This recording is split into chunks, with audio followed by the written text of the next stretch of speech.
Hello everybody, welcome to 2CTV with some breaking news from the United Kingdom, specifically the Liverpool Crown Court, as we've been waiting for the sentencing of Axel Rudakubana, the Southport attacker. If you're watching this live, this is an ongoing development. It's going to change over the next few minutes or hours. If you're watching this live, obviously the sentencing has been delayed twice so far. We're going to give you guys the latest updates on this. We are also joined by a legal expert, a friend of 2CTV, Stephen Barrett, who's here with us to give us his thoughts and his analysis on this whole situation, especially the way the system works. But what we know so far is this morning, obviously, Axel Rudakubana was supposed to go to court, Liverpool Crown Court, to receive his sentencing after he pleaded guilty. Now, he somehow got ill last minute. So before the court, they took him to hospital. And then eventually they took him back to the court, and he did go to the courtroom, and he was heard saying that he is very happy that the children are dead. So he seems quite proud of what he did. And then as the judge started to speak, Axel once again said, "I'm feeling unwell and I must be taken to the hospital again." Obviously, the judge said, "Calm down." He didn't listen. He said, "I need to see a paramedic because I feel ill." They then removed him because he kept shouting. So this is, first things first, let's just go through the moment Axel actually arrived in court, and then we'll get some reaction.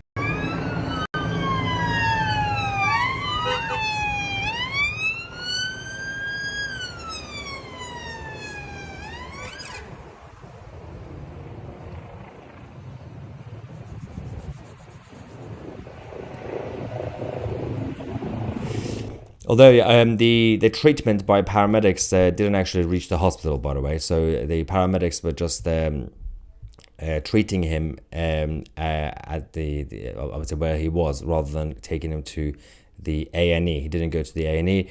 And one thing that we are trying to figure out is whether the judge can or should just go ahead and announce the sentencing, even if he's not there. And I'm going to obviously get Stephen Barrett's reaction on this. But we also have some breaking news, which we'll talk about later on this channel.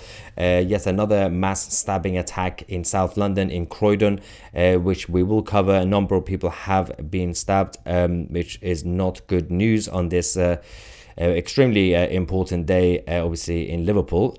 So first things first, let's go to our legal expert, Stephen Barrett. Welcome to the show, Stephen. How are you?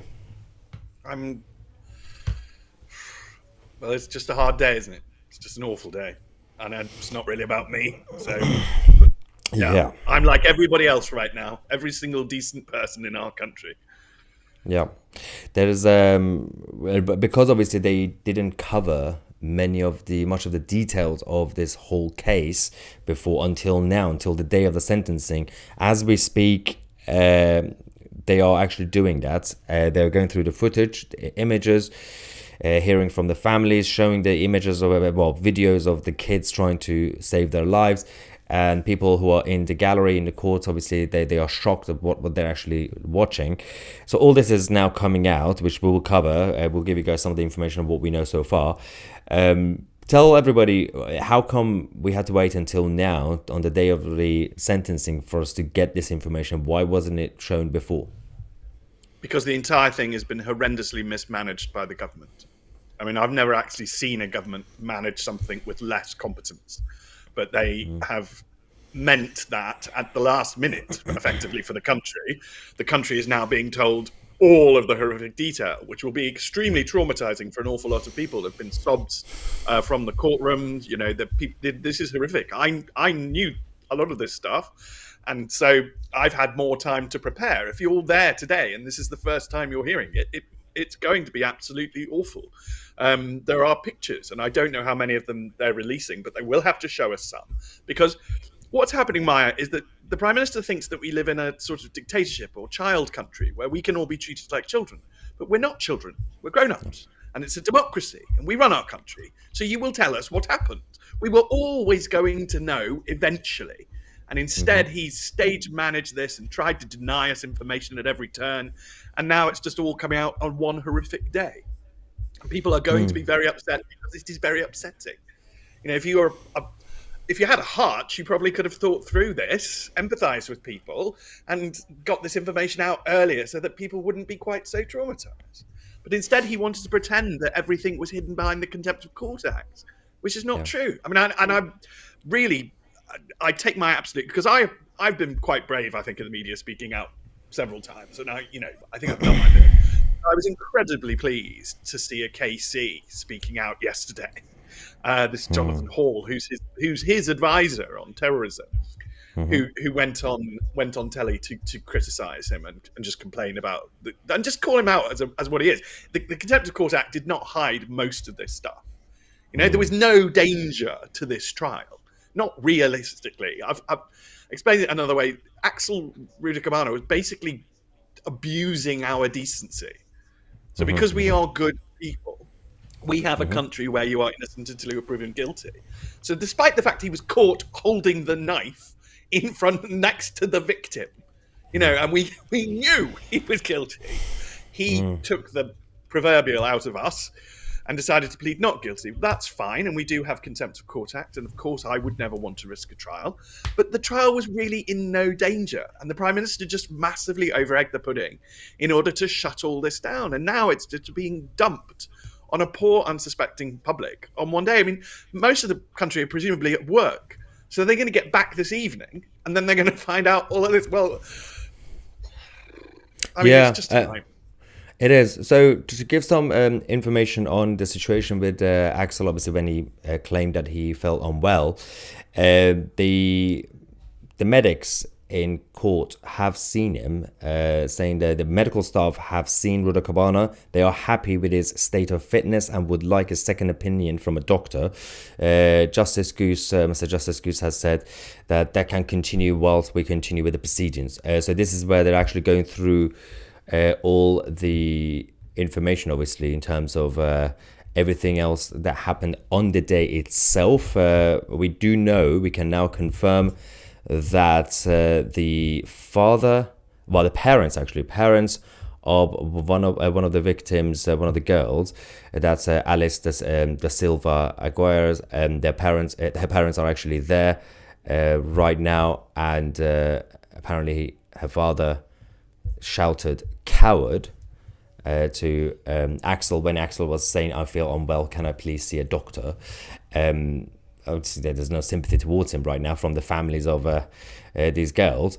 There is more information as well in terms of they showed the image of the knife, which was about 20 centimeters long, which is quite long, obviously, and it is quite it's luckily that a number of other people have also were stabbed.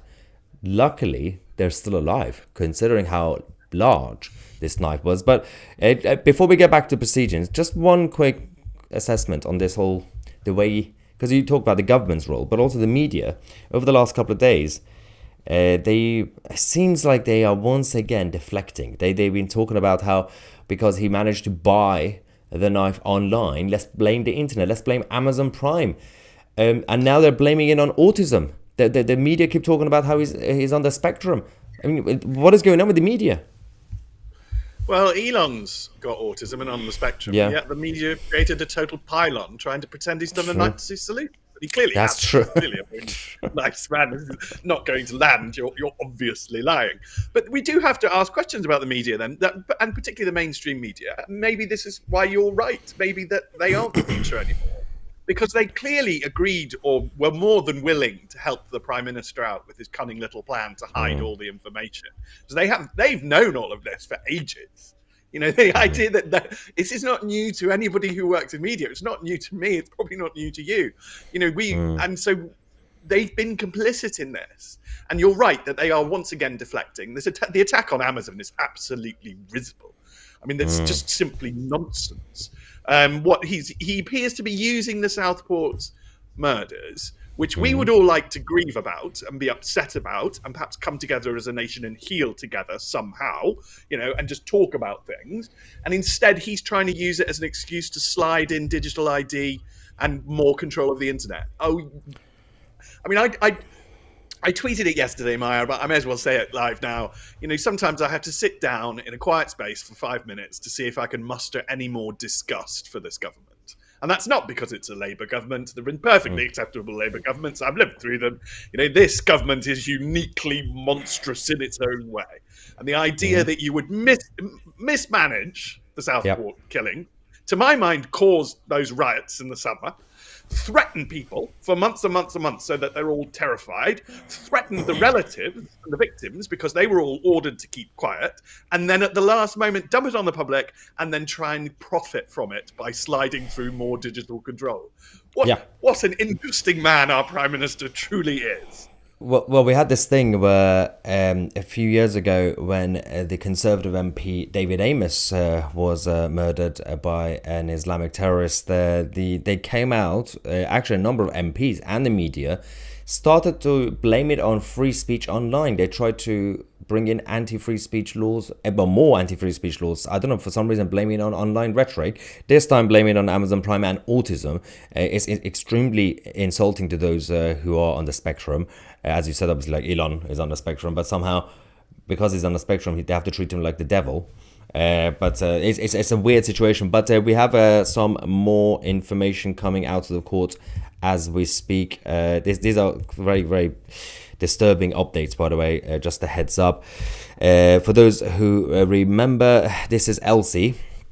We can now confirm that Elsie had at least 85 sharp forces injuries. So 85 times Axel targeted her with that large knife. And she was obviously pronounced dead at the scene. Because of the multiple stab wounds. We also can, the prosecutor said in the opinion of the pathologist that her injuries were untreatable. However, quick emergency would have helped if they had arrived sooner. There is also the situation with the other little girl, Bibi. Bibi unfortunately suffered 122 stab wound on a little girl, by the way. Like, it's a tiny body. 122 BB. They're now finally confirming all these details. I mean, for those who are right now in the gallery listening to this, and they're not just listening, they are showing the footage, the images. It's a rough day for the country, and I don't understand how the political establishment, specifically the government and those at the top of the authorities, do they not get this? Do they not understand how crucial this is and how important this is, and why people felt that way in the summer when the actual initial protest started? Obviously, protests led to riots, but the initial protests, which even the protests, the government decided to do a crackdown on. Do they not understand? Or what do you think? Are these people like not human anymore? They're so out of touch? Starmer in particular, I think, is what happens if you spoil a child. His entire life, as far as I can tell, has been sort of a gilded one where everything he's ever wanted has landed in his lap. He's never really had to struggle. He's never really had to fail. And I think as a result, you end up with a quite high opinion of yourself, and you don't necessarily develop empathy for others. For particularly those less sensitive than you. I find this quite funny in a Labour politician. But I have this theory, Maya, that if you are a person who has no empathy, you're more likely to join the Labour Party, which is the sort of nominally empathetic party, because you feel the need to pretend that you have empathy, which you know you don't have. So actually, it's a sort of paradox where the people without empathy are more likely to end up in the party that goes on and on and on about empathy, because they know they're deficient, so they want to sort of cover it up. And that's my little pet. No, I agree. For those, if you joined us late, the sentencing has been delayed because well, twice. Axel felt unwell. He was trying to get himself to the hospital, but the medics in the court, but outside the courtroom, have been treating him. They have said he's fine, but I don't understand why they didn't bring him back in. Although the judge did say, okay, keep him out there while we go through the details, fine. Although we can now confirm that the courts have now decided to go for lunch. So there's a court break. I fully understand. I do understand. Everybody's human, and you're an employee. You have to take a break and everything else. But considering that this only started about an hour ago, can we just sometimes have an exception where it's an urgent situation? Just go through the process.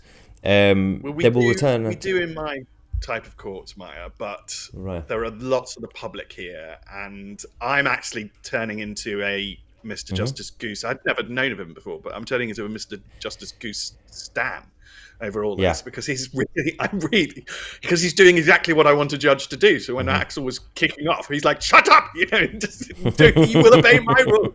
I haven't done it," and that's what a judge should do. I've seen judges do that. Only quite recently I was in court and there was a litigant in person who was shouting back at the judge, and the judge was just like, "You will shut up! You will." And you do need this. So I think he's been quite robust with the defendant. I'm pleased with him so far. Let's see what the sentence is. But the lunch will be more about the families and the public. I understand. Actually, to be fair, we can now confirm that the judge, as the Justice Goose, has now confirmed that he will be dragging Axel back into the dock within the next 45 minutes. So he said, we're going to bring him back. It doesn't really matter if he's pretending to pass out or whatever. He will be back in the dock. So I think at this point they've gone through the details in terms of the hearing from the prosecution, showing all the disturbing images and the footage and everything else. So they will be back within the next few minutes after the lunch break. So I think you're right. It's perhaps for everybody else because it was initially also delayed for a few minutes because it's packed. Everybody is inside the building right now, and there's massive security outside. So they have to obviously look after everybody else at the same time. Let's while we're here with you, let's quickly get some reaction. I don't want to abandon the lovely people watching this as well. But there's a couple of super chats, and I'll get some non-super chats as usual. First one, thank you very much, saying apparently Rudakubana hadn't eaten for 10 days. His fault, quite frankly. Only ill. He's in the head. Keir Starmer claiming no proof that banana was part of a religious ideology. Al-Qaeda manual says otherwise. Well, yes, I mean, but we do know that Axel was obsessed with dark things, genocide, and obviously all the Islamic attacks and everything else. So he was getting inspired by all of them. But apparently it's autism's fault for some reason. It's disgusting. AG Audit says he should be sentenced to the death penalty. This would happen in other countries. See, the normal people get frustrated. I fully understand that. And sometimes I think about these things. I'm like, okay, I know that's not how law works in terms of legislations, but because you have to be slightly more precise with legislations. Because as a layman, as a normal person, I say, can't we have exceptional cases where when it's 100% obvious to do some sort of death sentence? Like when it's 100% obvious that this person, for example, this human, will be a threat permanently or think. I mean, I think to be fair, most of the time when people want death sentence, it's more like an emotional thing because it's like vendetta, it's vengeance, saying eye for an eye. I get that as well.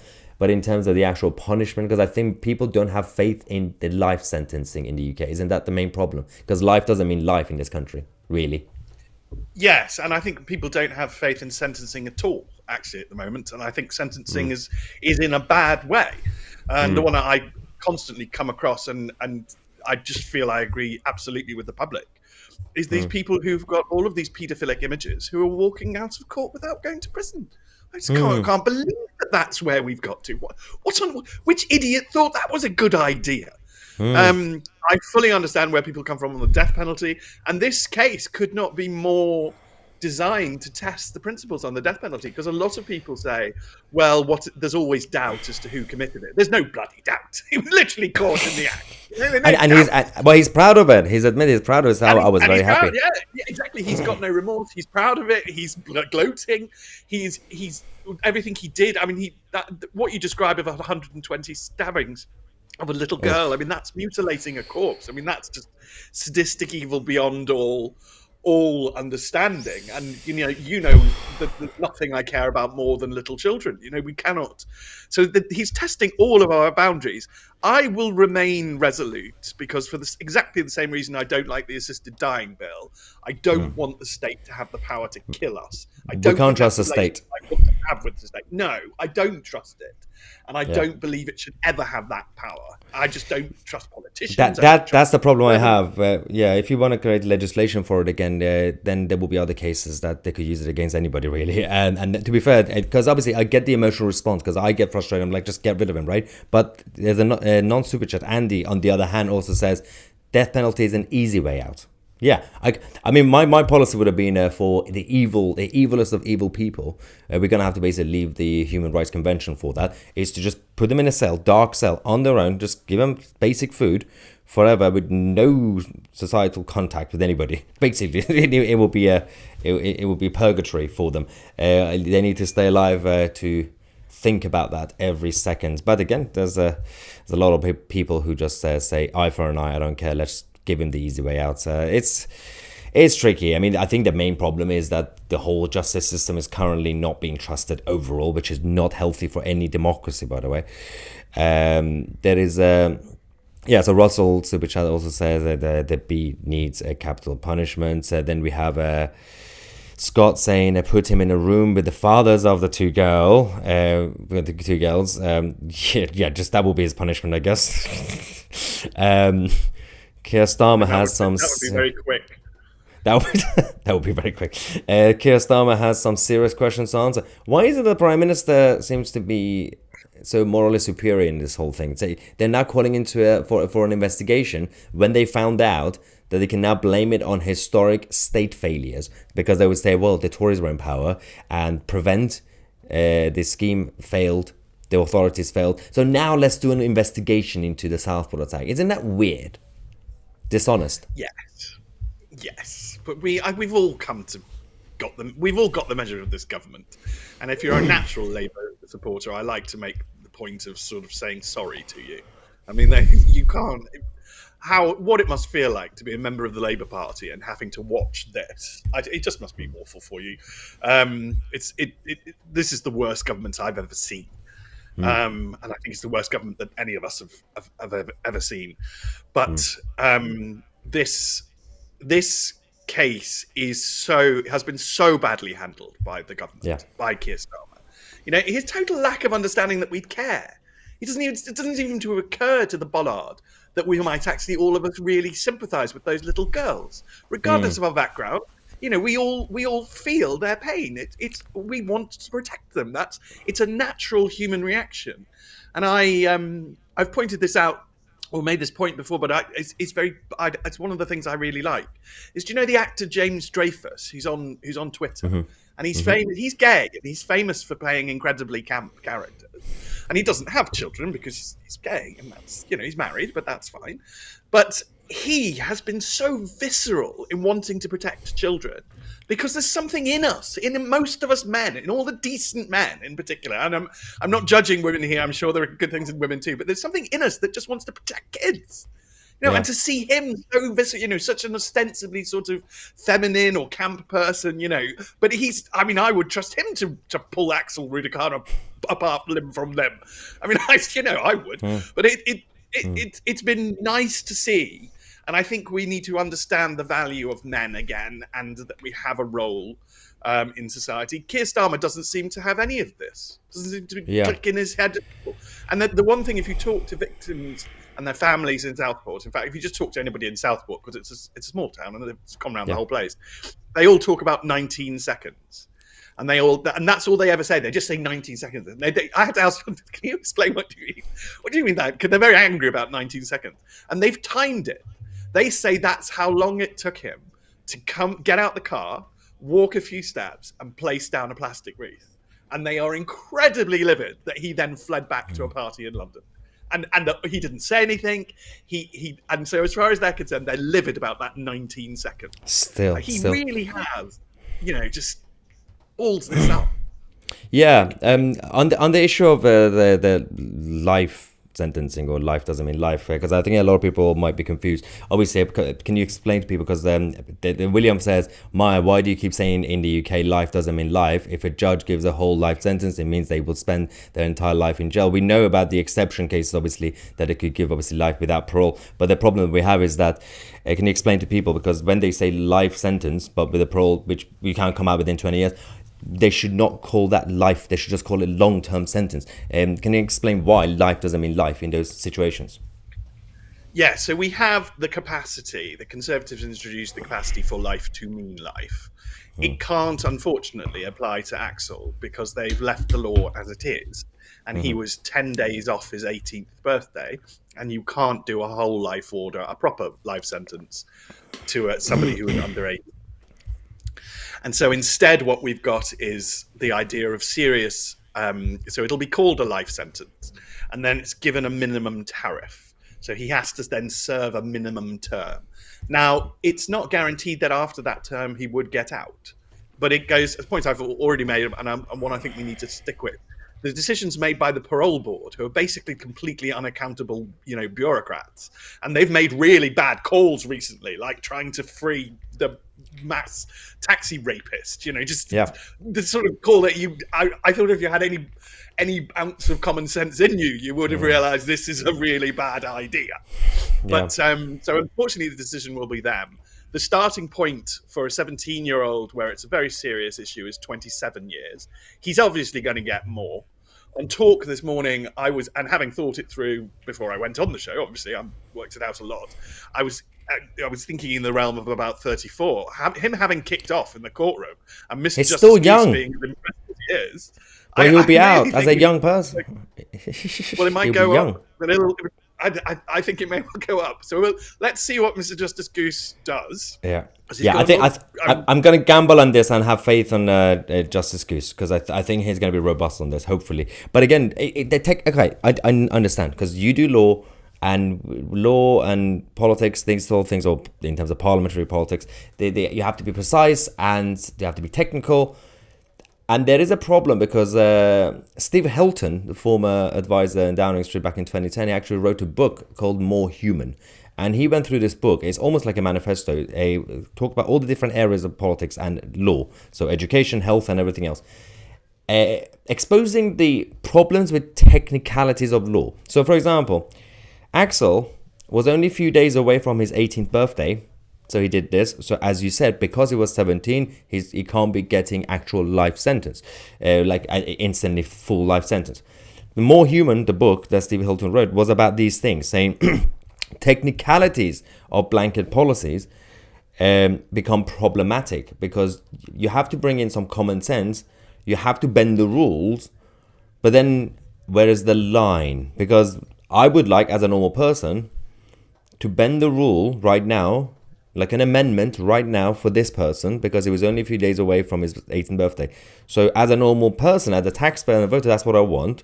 But then I understand from a perspective of the lawmakers saying, yeah, we can do it, but where is the line? So how do we fix these sort of problems between common sense and law? So what I would, if I had been Prime Minister, for a start, I would have released information so the public knew. And I would have probably led some grieving process. Then I would have used my majority in Parliament to change the rule that he couldn't face a whole life tariff, because it would have occurred to me back in July, oh, the rule says, is he over 18? No. Oh, okay, then we'll change the rule. And then it made sure that was voted through by Parliament to apply to him. I might even name him just to get it specifically done. I mean, don't forget, because the left lawyers always hate this idea, but the one to pick them up on this is that Keir Starmer's got an act of Parliament just for him. So if the Prime Minister's got an act, and that's for his pension, by the way. But if we can have one for the Prime Minister, then we can have one for the rest of us, and we can have one for very serious criminals. So we could have changed the rules to do it. So we can just do a one-off Axel law, a one-off act of Parliament for Axel, just to override this 17-year-old problem. So even law and parliamentary law is still amendable, right? Yes, and what the lawyers who aren't like me would say is, oh, you can't do that because that's a retrospective crime, and we can't have retrospective crimes. You can't have a retrospective punishment. But you clearly can, and tax law does it all the time. So so the idea is just risible. You clearly can, and I think exceptional cases do test legal systems. And it is about what are our values. And before Blair, the system had a lot more flexibility in the process. Since Blair, the politicians have been micromanaging criminal sentencing like nobody's business. You have had more acts of parliament adding, then taking away, adding, taking away, adding. It's been like the hokey cokey on criminal sentencing. It's one of the most legislated areas. So they've gone completely mad. But in the old days, when we had higher trust society, because I think this is something we're going to have to talk about, Ryan. When we had a higher trust society, we left the judges with a lot more discretion because we trusted the judges. Just as I trust Mr. Justice Goose. And I think if he had discretion, I think we all know what would happen. So the idea that politicians micromanaging judges is helpful is not, I think, true. I also, having flagged up the parole board as a dodgy problem, I'd also like to flag up the sentencing council because they micromanage the judges and what sentences they can give. And once again, we don't know who. I mean, we can find out who they are, but we don't know who they are. They're not visible public figures in any way. And the Prime faceless Minister bureaucrats. Yeah.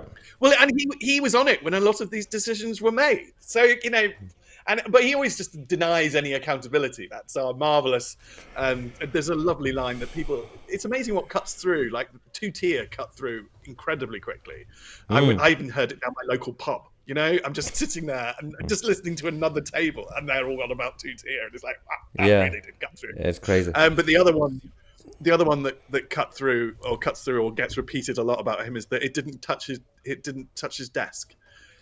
Nothing ever passed his desk. No, didn't pass my desk.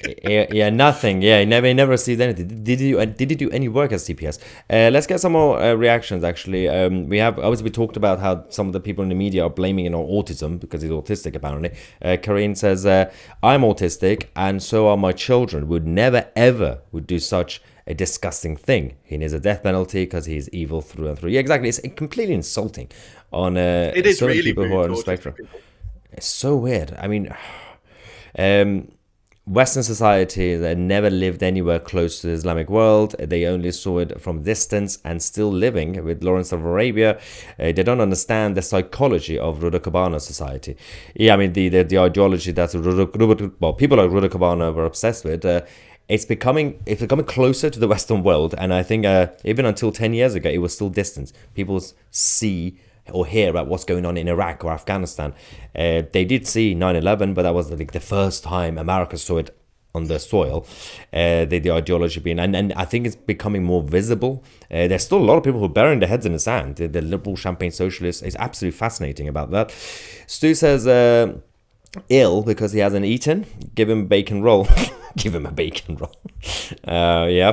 And Benjamin says, well done for maintaining the professional faces, gentlemen. 122 and 85 times. I'm sat here on my desk with tears in my eyes. The disgusting thing about the situation, by the way, is about the fact that they're going around the journalists in court.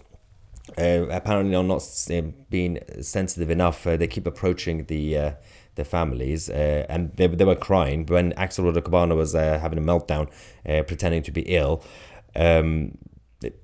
It's absolutely disturbing and disgusting, obviously.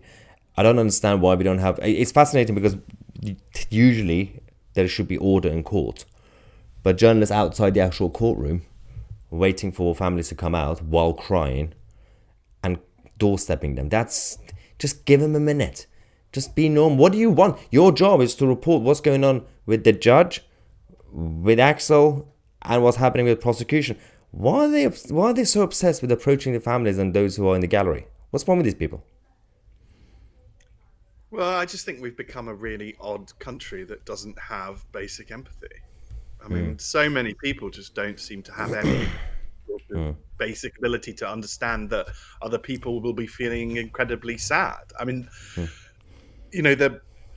the comment you read out of the one in tears. I mean, I get that. Please don't think just because I will be composed for this show out of respect to the little girls, but please don't think I haven't sat at this desk sobbing. Of course I have.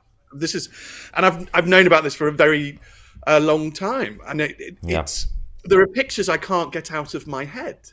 There are things I have been shown that I just you can't get them. And I've got a little child. I mean, it's just impossibly hard to imagine this. I honestly don't. I mean, you couldn't. I just don't. I think if you wrote, if ITV did a drama where there was a character in it like Axel, I don't think we'd believe them. I think we'd say, "Oh, you've gone a bit too far. That's a bit too made up." Yeah. I'm sure nobody could ever be that evil, but it's just unbelievably evil, unbelievably. Yeah. This is why, because I like to try and be vaguely hopeful in life. So this is why I focus on those two absolute heroes. So there's John, who's working, I can't remember what his job is, but he's got an office job on the opposite hallway. He starts hearing the screaming of the children. So John's first thoughts is, I'm going to go out and help the children. And John gets stabbed in the leg by Axel because he's a hero trying to protect children. This brilliant woman, Leanne, and physically shields a child, gets stabbed in the back and loses a lung, but the child gets away and she does survive. Those are absolute heroes, and we should be feting them. They should be household names already.